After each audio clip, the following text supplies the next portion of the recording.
오늘 우리는 자의적 감상인가 거룩한 감상인가 라고 하는 주제로 말씀을 함께 나누도록 하겠습니다. 오늘 우리는 신앙과 감정의 관계에 대해서 함께 생각해 보려고 합니다. 최근에 누가 그런 말씀을 하셨어요?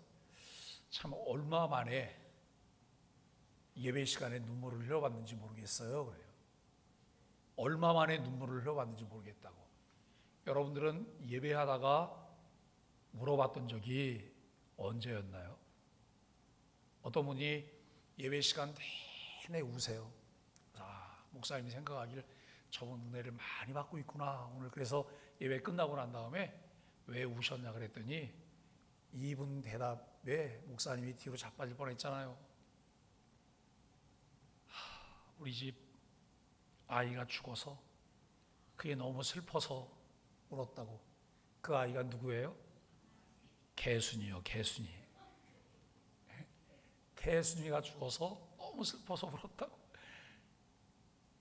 주님 생각하면서는 눈물이 안 나오는데 개순이를 생각하니까 눈물이 나는 거예요. 과연 우리가 이런 걸 보면서 우리의 신앙과 감정과의 관계에 대해서 우리는 어떻게 정리를 해볼 수 있을까? 하나님을 믿는 신앙은 단순한 이론이나 지식으로 멈추지 않는다라고 하는 거예요. 또한 감정적인 감동만으로도 정의되지 않습니다. 우리는 흔히 이렇게 말하죠. 신앙은 감정이 아니라 무엇이라고요? 믿음이다 라고 이야기해요. 하지만 또 다른 누군가는 이렇게 말합니다. 하나님이 느껴지지 않아요. 그래요. 하나님이 느껴지지 않아요. 그렇다면 진짜 신앙에는 감정이 없어도 되는 것일까요? 혹은 감정이 많으면 진짜 신앙일까요? 오늘 본문은 그 질문에 명확한 방향을 우리에게 제공하고 있습니다. 베드로는 이렇게 말을 해요. 예수를 너희가 보지 못하였으나 사랑하는도다. 보지 못하나 믿고 말할 수 없는 영광스러운 즐거움으로 기뻐하니. 여러분, 그냥 우리가 무심코 지나갈 수 있는 구절이지만 이 구절의 의미를 깊이 좀 묵상을 해보시죠. 잘근잘근 씹어서 이 말씀이 뭘 말하는 것인가 라고 하는 것을 우리가 생각을 해보는 게 필요해요. 예수를 너희가 보지 못하였으나 사랑하는도다. 보지 못하나 믿고 말할 수 없는 영광스러운 즐거움으로 기뻐하니 라고 하는 거예요. 이 구절은 기독교 신앙의 정수를 담고 있습니다. 보지 못했지만 사랑하고 믿으며 말할 수 없는 기쁨을 누리는 삶, 이것이 진짜 믿음이고 이 믿음은 감정의 반응을 동반하게 된다라고 하는 거예요. 우리가 여러분 말하는 것, 행동하는 것, 이것이 내 안에 담긴 것과 전혀 무관할까요? 아니에요. 내가 감정이 상했을 때 누군가 말을 해. 그런데 내 감정을 상하게 한 사람이 말을 해. 그러면 우리가 반응을 보일 때 아주 천사처럼 웃으면서 여러분 그렇게 친절하게 반응을 보이게 되나요? 아니에요. 퉁명스러워요. 톡 쏴요. 이게 내 속에 있는 것과 무관하지 않다는 거예요. 신앙도 마찬가지잖아요. 내 안에 형성되고 내 안에 정립되어 있는 것과 나를 통해서 나타나는 표현과 반응이 무관하지 않다라고 하는 것을 우리는 생각해요. 그런데 어른들은 조금 위선의 우산을 씌우기도 해요. 아닌데 척해요. 그래도 다 드러나요. 웃고 친절하게 대하는데 싸한 게 느껴져요. 예민한 사람은 그걸 알아요. 거룩한 감정. 오늘 우리는 이것을 다시 회복하는 게 필요해요. 거룩한 감정을 어떻게 회복할까? 첫 번째로 생각할 수 있는 것은 감정의 시대인데요. 그러나 메마른 신앙을 우리가 보게 됩니다. 우리는 감정의 시대에 살고 있습니다. 감동, 분노, 기쁨, 슬픔이 넘쳐나요. TV나 유튜브, 그다음에 SNS는 우리의 감정을 자극하고 소비합니다. 하지만 아이러니하게도 교회 안에서 감정은 점점 메말라가요. 여러분 드라마를 보면서 깔깔 웃기도 하고 어느 때 눈물 들려요. 나이가 들어가는 징조 중에 하나는 드라마를 보다가 운다는 거예요. 예? 무슨 이야기를 하다가 눈물을 질질 흘린다는 거예요. 영화를 보다가도 울어요. 그런데 말씀을 보거나 말씀을 듣다가 울지 않아요. 이 거룩한 감정이 메말라 있고 우리의 영혼이 말라 있는 이런 부분들을 우리는 보게 되죠.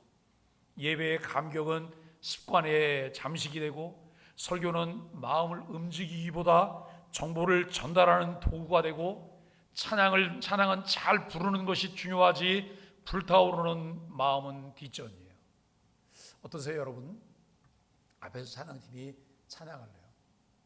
참 안쓰러울 때가 언제냐면 우리 2시 반이면 벌써 찬양 시작하잖아요. 우리 누가 그런 얘기 했어요. 결석을 해도 지각은 안 한다고. 2시 반에 여기 안 들어오면 지각인 거잖아요. 그죠? 근데 뭐 그 뒤에 여유롭게 오세요. 왜냐하면 담임 목사가 안 섰으니까 예배 시간 아니라고 생각해요. 우리 이 생각부터 바꾸자고요. 네? 우리가 정말 찬양을 잘 부르는 것 매우 중요하잖아요. 그런데 누군가 그런 얘기 했잖아요. 찬양은 곡조가 붙은 뭐라고요? 기도라고. 근데 그 말을 음악하는 사람들은 동의하지 않지만 틀린 말은 아니에요. 그래서 내가 찬양할 때 그 찬양 노랫말에 그만큼 내 마음이 간절함이 실려야 되는 거예요. 아, 곡이 좋아서 곡에 그 흥얼거리면서 내가 곡을 따라가느라고. 근데 여러분 노랫말 놓쳐버리면 뭐해요? 자, 우리 한 가지 예를 들어 한번 생각해 보시죠. 에이렌의 앙상블이 연주할 때 노랫말이 있어요, 없어요? 노랫말은 여기 떠 있잖아요, 그죠? 그런데 노래 부르는 사람이 없으니까 연결이 잘 안 돼요. 우리가 잘 아는 곡은 노랫말이 떠 있으면 그 노랫말 따라가면서 우리가 같이 흥얼거리면서 속으로 부르기도 해요. 전혀 모르는 곡을 만났어요. 뭐 하는 거지? 뭐 하는 거지? 제가 그야말로 뻘쭘하단 말이에요.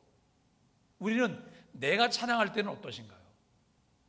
내가 찬양할 때 그 노랫말과 내 마음이 일치가 돼서 하나님을 향한 간절한 마음이 되실 수 있다면 이게 얼마나 귀한 일이겠습니까?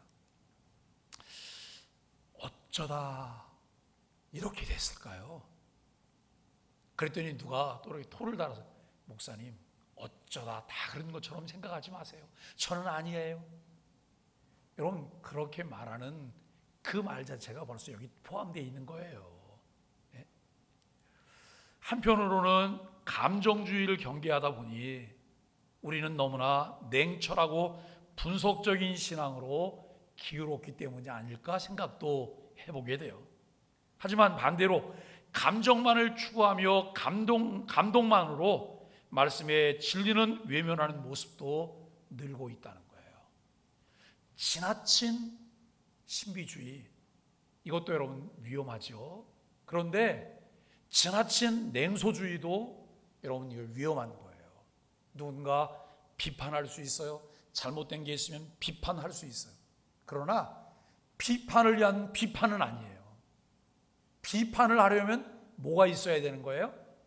대안이 있어야 되는 거예요. 예? 그것은 이런 면이 잘못됐으니 이렇게 가야 합니다 라고 대안을 내놓을 수 있어요. 근데 대안도 없이 그저 비판을 위한 비판만 해요. 그래서 여러분 우리가 지나치게 감정적인 것, 또 지나치게 이 냉소적인 것 두 가지를 다 경계하면서 이 부분이 균형이 이루어져야 된다는 거예요. 조화 있는 그리스도인으로 우리가 살아가는 이 일들이 우리에게 필요해요. 조나단 에드워즈는 신앙 감정론에서 이렇게 말을 했어요. 제가 지금 그 주일 오후에 이 참신앙과 거짓신앙 말하면서 3주 연속 이 조나단 에드워즈의 책을 이야기하고 있어요. 아마 관심 있는 분은 저 책 한번 사서 볼까? 그런 마음이, 그 사서 볼까 생각하잖아요. 그러면 그분은 참 귀한 거예요. 그런데 더 귀한 분은 어떤 분이에요? 그 책을 주문해서 사서 보는 분이에요. 예?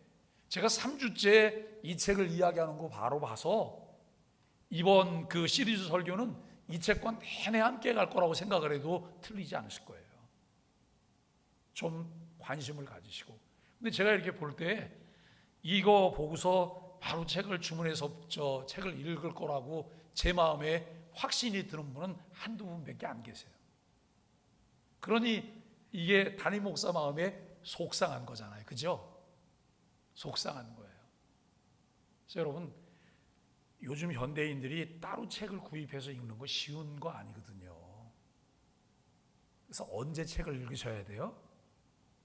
교회가 소개하는 필독서, 독서 모임, 그때는 무조건 들어오시는 거예요. 그러면 무조건 들어오면 저절로 읽혀지네 라고 하는 생각이 들 정도로 그 책을 우리가 함께 가는 거예요. 그거 안 해도 될 거라고 안 해도 되면 이만큼 내 안에 공백이 생긴다는 것만 생각하시고 그걸 내가 취하시면 돼요. 자, 여기 신앙 감정론에서 참된 신앙에는 반드시 거룩한 감정이 수반된다 그래요. 그 감정이 없다면 지식만 있고 영혼은 살아있지 않다. 이 말은 18세기 대각성 운동을 일으킨 목회자의 깊은 통찰이에요. 우리가 살고 있는 지금을 몇 세기라고 말해요? 21세기라 그래요. 그럼 18세기면 여러분 300년 전 어느 목회자가, 이 조나단 에드워즈라고 하는 이 목회자가 대각성 운동을 일으키면서 여러분 갖게 된 깊은 통찰이라고 하는 거예요. 그 내용이 뭐예요? 참된 신앙에는 반드시 거룩한 감정이 수반된다. 그 감정이 없다면 지식만 있고 영혼은 살아있지 않다라고 하는 거예요. 그는 복음이 사람의 감정을 움직이지 못한다면 그것은 머리로만 받아들인 신앙이지 심령을 움직이는 살아있는 믿음이 아니라고 말을 하고 있어요. 요즘 아침에 신명기 묵상을 이렇게 찍으면서 저는 여러분보다 신명기를 훨씬 더 깊게 보게 되잖아요. 내용을 준비하고도 몇 차례 그걸 보게 되잖아요. 설교 준비하고도 여러분 설교 준비하고 그다음에 원고를 쓰고 그 원고를 이제 PPT 작업으로 하느라고 또 다 옮겨오고 이런 과정에서 몇 번을 보게 되는 거예요. 그런데 아침 묵상은 영상을 또 한번 찍잖아요. 엊그저께는 아주 시간이 좀 바쁜데 그 빨리 찍고 어딜 가야 되는데 다 찍었어요. 찍고 나서 보니까 무슨 문제가 생겼는지 아세요? 녹화를 안 눌렀잖아요. 글쎄, 녹화를 안 누르고 그냥 저 혼자 그냥 한 거예요. 그래서 다시 이제 가면서 항상 제 마음이 좀 긍정적이니까 그래, 다시 찍을 수 있으니 감사하지. 그거 찍는 데는 불과 한 10분 정도 걸리는 거니까요. 그래서 다시 이렇게 찍으면서 다시 한번 말씀을 되새기게 됐어요. 특별히 요즘 그 아침에 말씀을 나누는 것이 신명기 28장인데 정말 복과 저주에 대해서 구체적으로 명시하고 있어요. 제가 설교하면서 복 받으라는 얘기 잘 안 하잖아요. 왜냐하면 설교 속에 다 묻어 나오는데 무슨 복 받으라고 또 얘기를 할 필요가 뭐가 있어요. 그걸 아는 사람만 가져가는 거죠. 그런데 그 신명기 묵상을 보면 그게 구체적으로 다 명시를 해서 이야기를 해요. 저주도 우리가 생각하지 못했던 저주까지 구체적으로 명시를 해요. 내일 아침 그 말씀 묵상을 한번 여러분 유심히 보세요. 거기에는 어떤 저주들이 나와 있는지. 그런데 그 저주가 나와 무관한 것이어야 되잖아요. 그죠? 내 주변 사람도 그 저주로부터 보호받는 사람들이어야 되잖아요. 우리가 이런 말씀을 함께 나누면서 그 말씀을 귀 기울여서 내가 듣고 말씀을 보게 되면 그 말씀이 내 마음을 움직이지 않을 수가 없어요. 두렵고 떨리는 마음도 있고 정말 하나님이 주시는 이 감동과 희열을 느끼는 마음도 우리 마음 가운데 일어나요. 그리고 그 말씀을 부여잡고 하나님 앞에 기도하게 돼요. 결단하게 되어진다는 것이죠. 오늘 본문을 묵상해 보면 보지 못한 예수를 사랑한다 그래요. 베드로는 예수님을 직접 대면했고 예수님과 함께 지냈던 시간들이 있지만 여러분, 이 베드로가 이제 서신을 보내는 소아시아 지역에 흩어진 나그네들, 디아스포라들은 예수님을 직접 보지 못했어요. 그러나 예수님을 직접 보지 못했지만 예수님을 사랑하는 자들이라고 하는 이야기래요. 베드로는 고난받는 성도들에게 말합니다. 예수님을 너희가 보지 못했지만 사랑하고 지금도 보지 못하나 믿고 말할 수 없는 영광스러운 기쁨으로 기뻐하고 있다라고 하는 거예요. 삶이 우울하신가요? 삶이 어려우신가요? 그리고 난제가 자꾸 내 삶 가운데 밀려오고 있나요? 어떻게 해결하실까요? 같이 우울 모드로 그냥 들어가실까요? 그래서는 안 되잖아요. 말할 수 없는 기쁨을 우리에게 공급해 주시는 성령님과의 깊이 있는 만남이 필요해요. 혼자 여러분 고민하고 머리 싸매고 여기다 띠 둘러매고 금식하고 누워있다고 해서 문제가 해결되는 것 하나도 없어요. 말씀 붙들고 하나님과 씨름해야 돼요. 자꾸 물으셔야 돼요. 하나님 왜 이래요? 너무 하잖아요. 왜 나한테만 이래요? 여러분 이 말을 할 수가 없는 건가요? 처음에는 막 하나님께 항변하는 거에 따지듯이 말해요.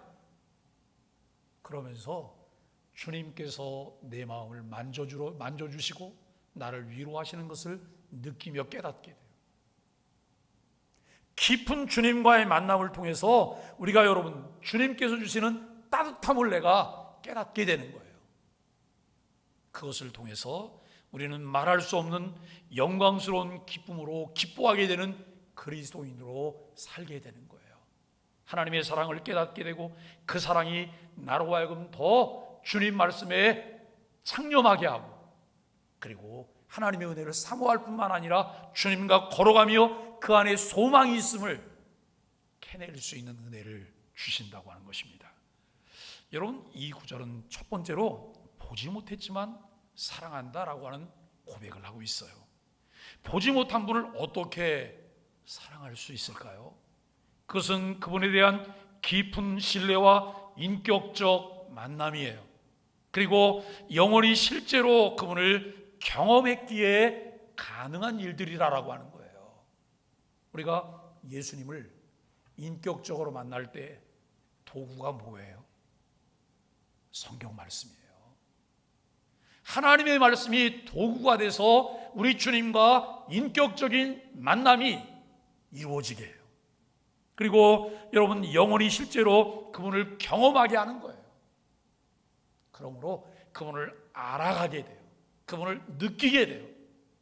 그리고 그분을 신뢰하게 돼요. 내가 신뢰하게 될 때 그분을 의지하고 의존하는 삶을 살게 되어진다는 것입니다.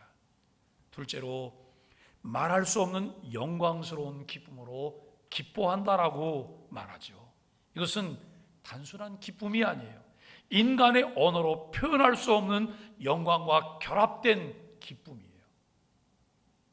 제가 평생 신앙생활을 하면서 누군가를 통해서 이 구절을 보았어요.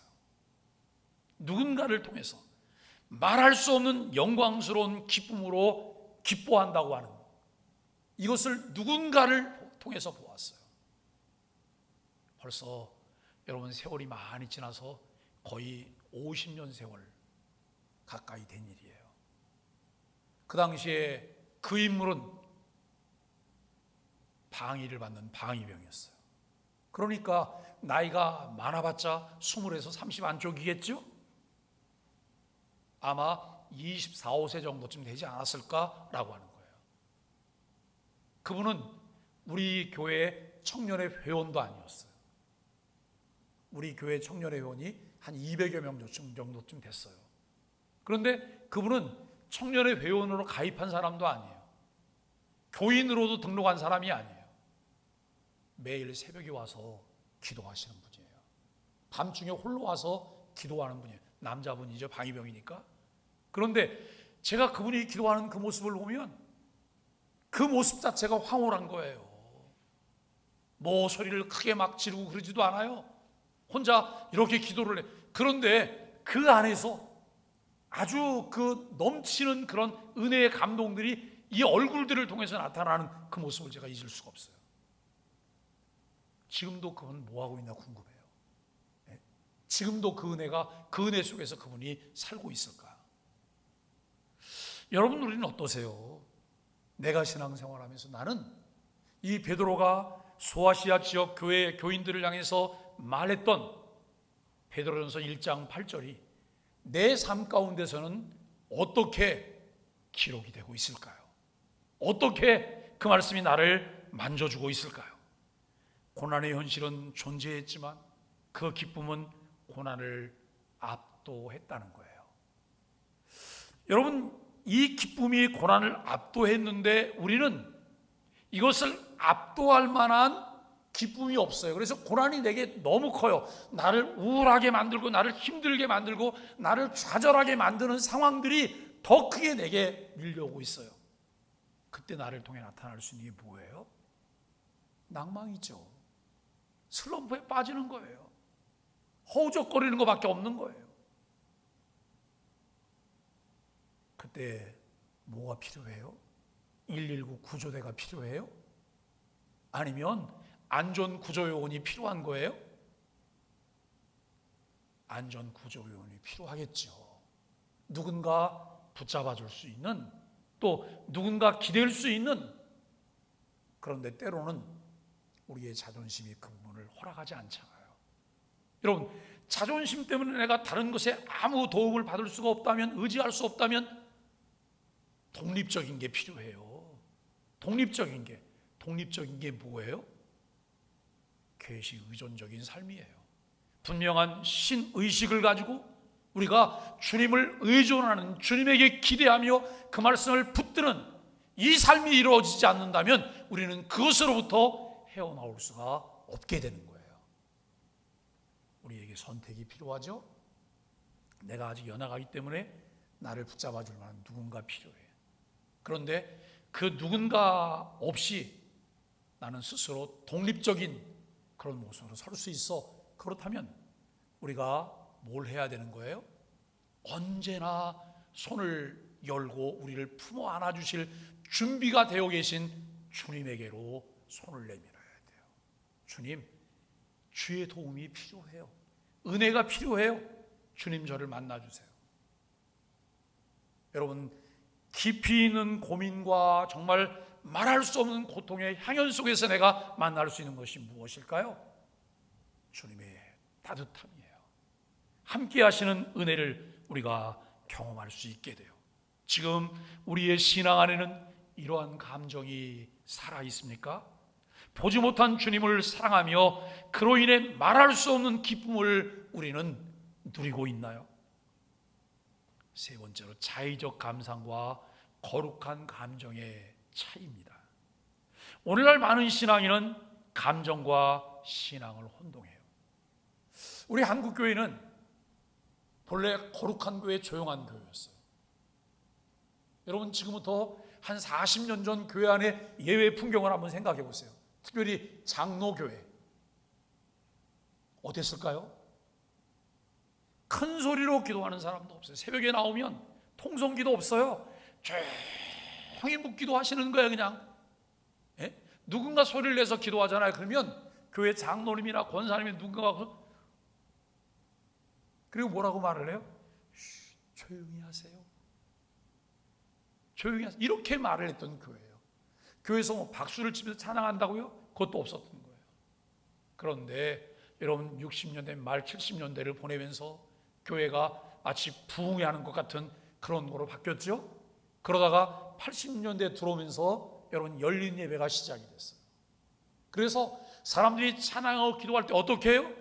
두 손 들고 춤을 추면서 열광해요. 마치 여러분 찬양하는데 손을 들면서 이거 안 하면 싸늘한 기독교인 같아요. 은혜도 없는 사람 같아요. 우리 교회는 다 은혜가 없는 사람들이에요.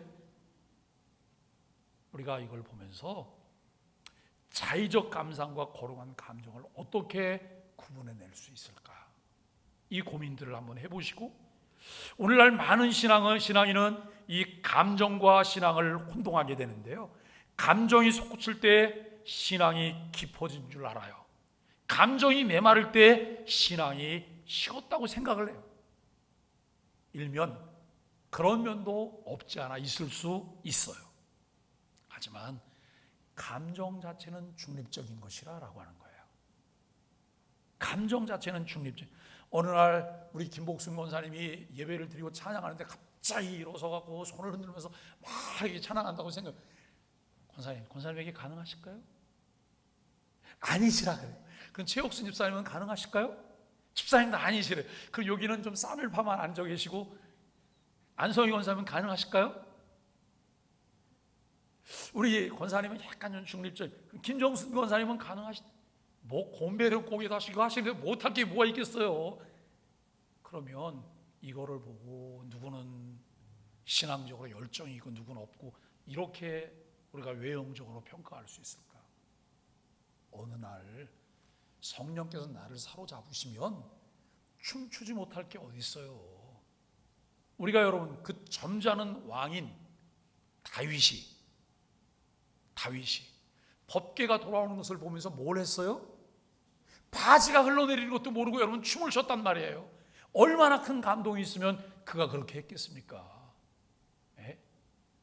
그야말로 그 찬송가 여러분 288장 중에 있는 세상과 나는 간 곳 없고 구속한 주만 바라볼 때 그를 통해 나타날 수 있는 거예요.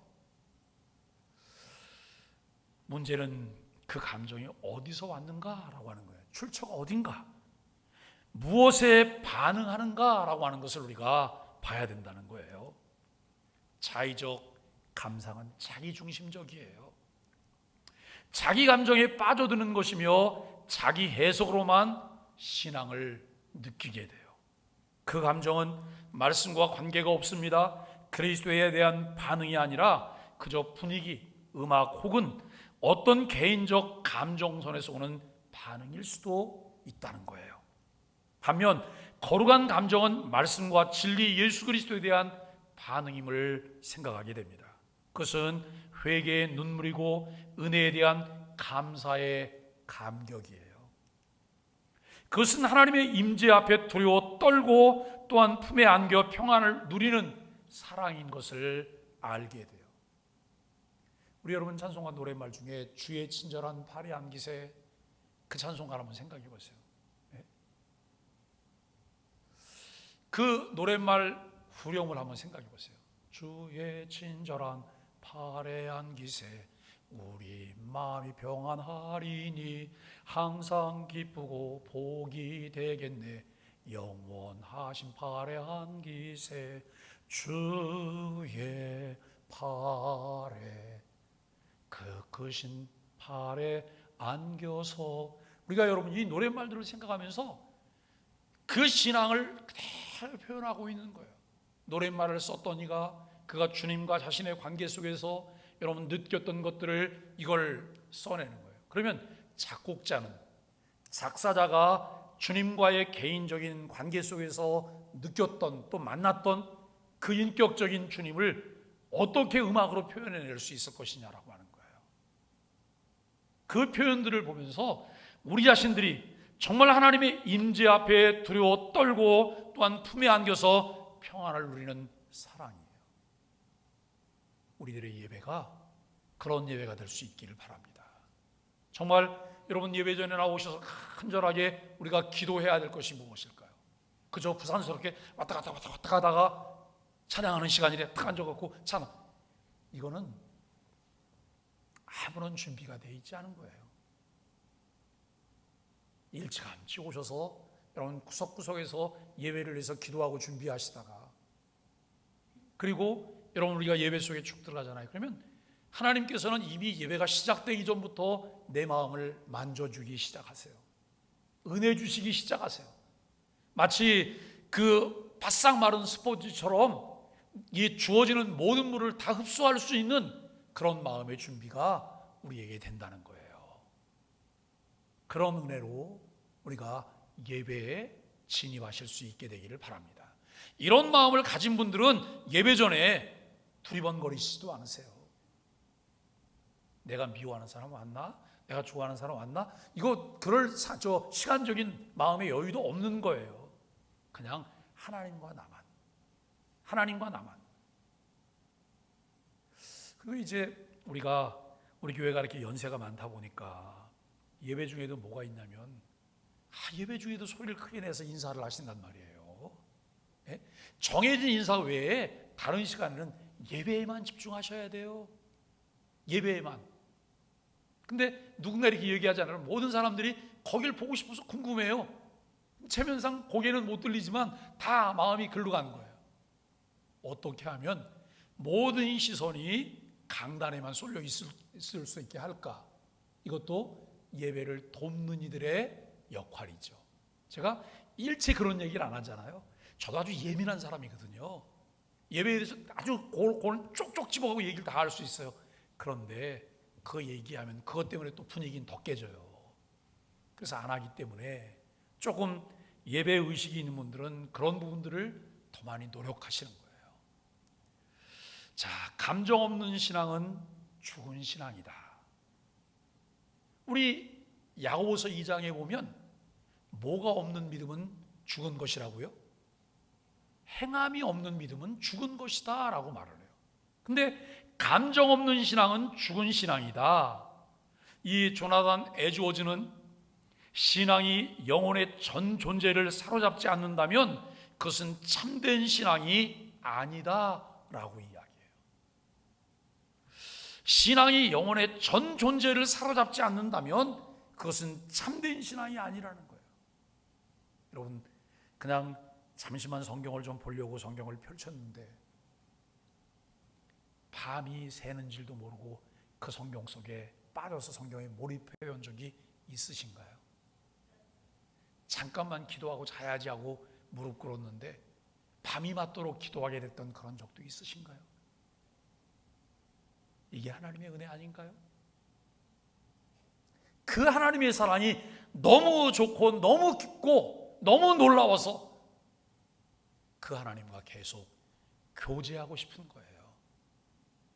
이것이 신앙이에요. 이 조나단 에드워즈는 여러분 그런 부분을 신앙이 영혼의 전 존재를 사로잡지 않는다면 그것은 참된 신앙이 아니라는 거예요. 하나님을 안다는 것은 우리의 마음을 움직입니다. 그 사랑을 깨달았을 때 기쁨이 솟아나죠. 그 은혜를 알 때 감격하지 않을 수 없습니다. 여러분 예배 중에 눈물을 흘린 적이 있으십니까? 목사님 요즘 눈이 메말라갖고 눈물도 없어지고 그래서 요즘 이 눈에다가 인공 눈물을 뿌려야 돼요. 그것과는 전혀 관계가 없어요. 예? 하나님께서 내게 은혜 주시면 메마른 눈물들이 살아나는 거예요. 내 마음이 감동이 되는 거예요. 예? 말씀을 읽다가 마음이 찔리고 기도하다가 떨리는 마음을 경험해 본 적이 있으신가요? 이렇게 여러분 질문에서 막 이렇게 대답하실 수 있으셔야 되는 거예요. 예? 그런데 이런 질문을 했는데 이렇게 대답이 나오잖아요. 그러면 이거 참 곤란한 것 아니겠어요? 이것은 이상한 일이 아니에요. 정상입니다. 이것이 바로 살아있는 신앙이라고 말할 수 있습니다. 여러분 그렇다면 거룩한 감정을 어떻게 회복할 수 있을까요? 우리는 어떻게 거룩한 감정을 회복해낼 수 있을까요? 첫째, 말씀 앞에 자신을 내어놓아야 합니다. 제가 가끔 그런 얘기 하잖아요. 성경에 답이 있어요. 성경에 길이 있어요. 그리고 다른 거 자꾸 부연하지 않으려고 해요. 왜요? 그 말씀에서 함께 만나자는 거예요. 그 말씀에서. 그리고 같은 정서를 갖잖아요. 그러면 같은 생각을 하고 같은 꿈을 꾸게 되고 같은 것을 위해서 헌신하게 되고 여러분 같이 달려가게 되는 거예요. 우리가 동일한 가치를 향해서 나아갈 수 있게 되기를 간절히 바랍니다. 우리 소망의 교회가 회복되고 살아나고 있어요. 저는 우리 교우들이 기도하는 기도를 귀담아서 듣고 있어요. 그런데 어떤 분들은 이렇게 기도하세요. 하나님, 우리 소망의 교회가 지역사회에 영향력이 있는 교회가 되게 해주세요. 우리 교회가 지역사회를 품게 해주세요. 근데 여러분, 10년이 지나고도 20년이 지나도 매일 기도 문구가 동일하게 묶여 있을 겁니까? 이미 교회는 출발했잖아요. 교회의 많은 부분, 교회가 선한 영향력을 끼치면서 여러분 역할을 하고 있어요. 이제 우리에게 필요한 게 뭐예요? 하나님, 규모 있게 이 일을 감당하게 해주세요. 규모 있게, 교회가 더 영향력 있게 이 일을 감당하게 해주세요. 이 기도가 필요하잖아요. 아직 시작도 하지 않은 것처럼 여러분, 우리가 기도를 늘 하고 있다면 우리는 내 마음에는 아직 그게 살아있지 않은 거예요. 교회는 상당 부분 진행하고 있어요. 상당 부분. 그래서 여러분, 교회 밖에 나가서 사람들하고 얘기를 하잖아요. 그러면 이분들은 이런 이야기를 해요. 좀 다른 교회가 있대. 다른 교회라고 말을 해요. 다른 교회. 예? 내가 지금까지 만났던 목사님하고 좀 생각이 다른 것 같다고. 당연히 달라야죠. 우리가 추구하는 바가 그것이잖아요. 어떻게 하면 교회가 더 큰 영향력을 가질 수 있을까? 영향력은 내 자리를 확보하고 나를 드러내고 의를 자랑하기 위해서 영향력을 갖는 게 아니에요. 복음의 영향력이에요. 우리 소망의 교회가 그와 같은 것을 꾸준히 함으로써 지역사회 다른 교회에게도 선한 영향이 있기를 바라요. 왜요? 지역사회가 교회에 대해서 부정적이라고 생각해 보세요. 어느 교회가 전도를 해도 먹히질 않아요. 그런데 교회에 대한 좋은 이미지를 갖고 이들이 나도 한번 교회 가보고 싶어 라고 하는 마음이 생겼을 때 누군가 전도하잖아요. 그러면 쉽게 갈 수 있는 길들이 열리는 거예요. 근데 여러분, 이미지를 바꾸는 것은요, 주님께서 자신을 완전히 내주신 것처럼 우리도 우리 자신을 완전히 내줘야 돼요. 네? 언제까지요? 주님의 사랑이 완성이 될 때까지. 제가 오늘 우리 소망의 아침 묵상방에다가 글을 아침 오고 점심에 두 개의 글을 올렸어요. 그 글은 잘 읽어보세요. 올리면 아유, 긴 글 올렸네. 그리고 여러분 그냥 끄시고 넘어가세요? 아니요, 그러시면 안 돼요. 왜냐하면 제가 요즘 글을 꽤 많이 쓰고 있어요. 꽤 많이. 안 지나서나 이 머릿속에 글을 쓸 수 있는 소재들이 계속 떠올라서 여러분 앉으면 그거 글 쓰고 정리하고 이거 하고 있거든요. 근데 오늘날 아침에 올렸던 글하고 점심에 올렸던 글을 한번 잘 보세요. 예배가 어떻게 시작이 되어지고 어떻게 해야 예배가 완성이 되는지 오늘 점심에 글을 하나 올렸는데요. 우리가 이런 것들을 통해서 함께 은혜 속으로 들어가는 거예요.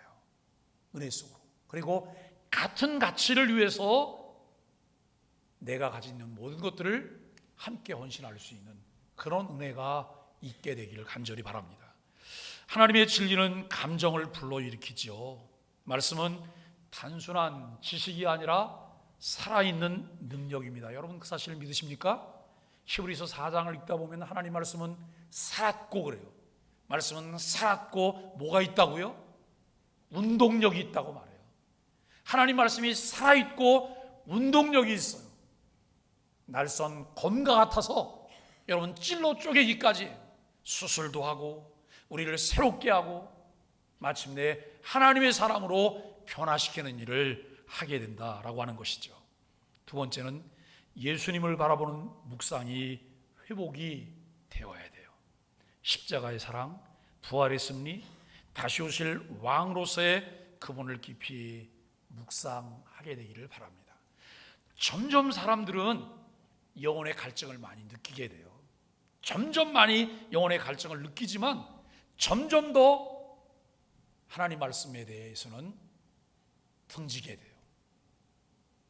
여러분 이것은 홍수 속에 마실 물이 없는 그런 것과 같아요. 예?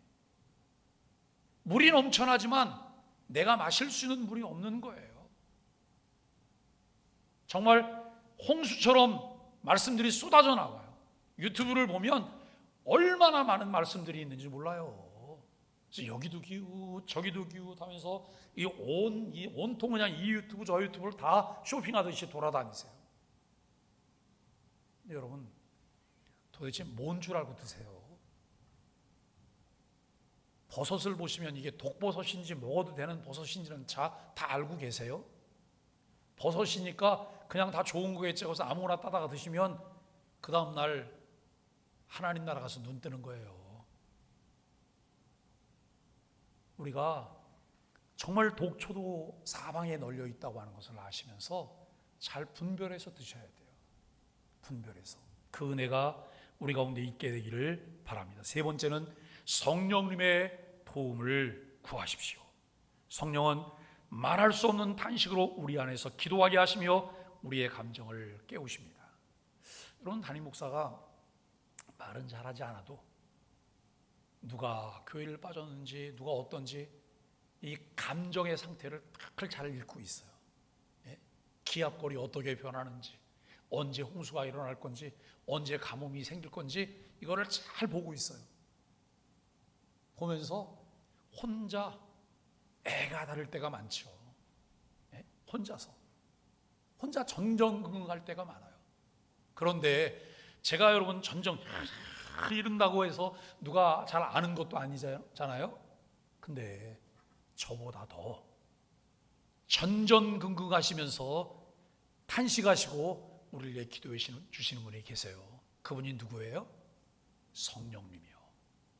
성령님은 우리의 깊은 것도 다 아세요. 모든 것을 다 아세요. 그리고 우리를 바라보시면서 우리가 여러분 그 길로 가지 못할 때 하나님께서 우리를 인도하시지만 여러분 그 인도하심에 민감하게 따라가지 못할 때 말할 수 없이 탄식하신다는 거예요. 이 사실을 아셔야 돼요. 우리 지난주 이번 주 아이들 뭐 공차한다고 이렇게 아이 있잖아요. 저 아이들이 언제쯤 교인 같은 아이가 될까? 기대하지 마세요. 기대하면 너무 속상해요. 그리고 화가 나고 할 말도 많아요. 그리고 자꾸 우리처럼 뭘 시키려고 자꾸 여러분 강제로 앉히지도 마세요. 이미 이 아이들은 우리와는 다른 세계에 있는 애들인 거예요. 그러면 이 아이들을 살살 굴려서 여러분 조금 이렇게 땡겨 올 수 있는 방법이 뭐가 있을까를 좀 생각해 보세요. 얼마든지 가능하거든요. 네? 이 아이들이 자기네는 소망의 교회를 다니지도 않잖아요. 축구 때문에 와갖고 좀 앉아있지. 근데 어저께 대회를 하는데 조끼들을 입혔는데 우리가 좀 시원한 조끼를 먼저 이제 다 입었어요. 그리고 조금 좀 더운 조끼가 있는데 그 더운 조끼를 다른 팀에게 줬거든요. 줬는데 그 조끼 뒤에 등에 소망의 교회라고 다 찍혀 있는 거예요. 그랬더니 어떤 아이가 그래요. 왜 저 조끼를 쟤네들이 입어요? 그래요. 야, 아무거나 입으면 어떠냐 야. 그랬더니 걔네들이 막 지니까 사람들이 소망의 교회가 지는 거라고 생각한다는 거예요. 내가 참 별 희한한 아이도 다 봤네. 교회도 안 다니면서 왜 그런 것까지 신경 쓰고 그러냐. 애들이 생각이 없는 게 아니에요. 그냥 기다려주시고 조금 더 익숙해지면 이 아이들의 문화가 생기잖아요. 그러면 교회 안의 문화를 알아가게 되는 거예요. 저는 이번 여름에 저 아이들하고 많이 놀라 그래요. 네? 그래서 이 아이들 중에는 저만 보면 목사님 짬뽕 사주세요. 제가 자장면 사줄 거거든요. 네? 자장면 먹으러 가면 얘네들은 꼭 무슨 얘기하는지 아세요? 목사님 탕수육은 없어요? 이렇게 아이들이 넉살도 되고 염치도 없는 애들이에요. 그리고 아이들하고 어떤 아이 우리 중학교 3학년 애들은 뭐라고 말하냐면 목사님 이번 여름에 방학 때 교회에서 자도 돼요? 하루 교회 자고 싶다는 거예요. 자, 근데 그 아이는 그 초등학교 저학년 때부터 우리 교회를 나온 아이예요. 그런데 아이가 뭐라고 말하냐면 요즘 조금 교회를 마음에 안 두고 있대요. 예? 마음에 두고 있지 않대. 그러면서 무슨 놀기는 한몫 다 놀거든요. 어제도 저녁 6시간 넘도록 놀고 갔어요. 예? 저녁 6시간 여러분 그런데 이 아이들이 아침에 오라니까 아침에 무슨 뭐 11시 몇 분에 일어났다는 둥 뭐 이제 그러고 저 지금 다 그 3층에 배 깔고 엎드려서 뭘 하고 있거든요. 이제 오늘 아침에 예배 안 오는 사람 누구냐? 누구 너희들은 다 예배 들어와라. 그랬더니 넌 들어가야 돼. 넌 자기들 그래 들어오긴 한 놈도 안 들어왔죠. 그래서 좀 기다려주면 되는 거예요. 왜냐하면 그 아이들이 진리를 마음에 수용하게 되는 날이 올 거예요. 그러기 위해서 교회가 얼마나 넓은 마음을 가지고 있어야 되겠나 생각해 보세요. 아이들이 때로는 교회 와서 이 아이들이 뭐라고 얘기를 하냐면 이런 얘기를 하는 거예요. 아유, 전에는 3층 그 유아실에 놀이터도 있었는데 그게 없어서. 그래서 제가 그랬죠. 니네가 다 부셨잖아, 야. 니네가 다 부셔서 우리가 돈 주고 그거 다 버린 거야. 그랬더니, 목사님, 그래도 그럼 새로 좀 하나 장만해 줘야 되는 거 아니에요? 니네가 지금 어린애들이냐? 덩치는 나보다 더 커가지고. 근데 이 아이들은 이렇게 이야기를 해요. 여러분, 이거 우리가 정말 이 아이들의 애정과 사랑이 없다면 그 말을 그냥 듣고 웃어 넘기실 수 있으시겠어요? 화도 내겠지요. 그런데 그러시면 산통 다 깨지는 거예요. 끝까지 가셔야 돼요. 끝까지. 예? 이 아이들이 우리 품 안에 들어오게 될 때까지 끝까지 가셔야 돼요. 교회는 다르구나. 교회 사람들은 다르구나. 이건 느낄 수 있도록 우리가 그렇게 함께 하실 수 있게 되기를 바라고. 왜 그렇게 해야 되냐면 성령님이 오실 땐 우리도 별반 다르잖아요. 다 도끼인 게 끼죠. 근데 우리는 그 아이들도 훨씬 나은 것처럼 여러분 그러고 있는데 별반 다르지 않다라고 하는 생각을 좀 가져보세요. 이 말씀을 정리하면서 우리 안에 있는 감정은 어디로 향하고 있을까요? 오늘 우리는 물어요. 나는 예수님을 사랑하고 있는가? 여러분도 한번 물어봐 주세요. 나는 정말 예수님을 사랑하고 있을까? 그분으로 인해 말할 수 없는 기쁨을 누리고 있는가? 내 안에 살아있는 거룩한 감정이 존재하는가라고 하는 거예요. 하나님께서 단지 올바른 지식을 원하지 않으세요. 하나님께서는 하나님의 마음을, 우리의 마음을 원하신다는 거예요. 그리고 그 마음 안에서 기뻐하시고자 하신다고 하는 것이죠. 지금 우리의 심령은 누구를 사랑하고 있을까요? 감정은 어디로 흐르고 있습니까? 우리가 이제 이 부분들을 보면서 우리를 정리하고 또 함께 이런 기도를 함께 드려봅니다. 함께 기도하시죠. 주님, 말씀 없는 감정에서 돌이키게 하소서. 감정 없는 지식에서 깨어나게 하소서. 예수님을 사랑하게 하소서. 보지 못하였으나 사랑하고 믿고 말할 수 없는 기쁨으로 기뻐하는 믿음을 내 안에 회복하소서. 살아계신 주님의 임재를 내 마음이 느끼게 하소서. 예수님의 이름으로 기도합니다. 아멘.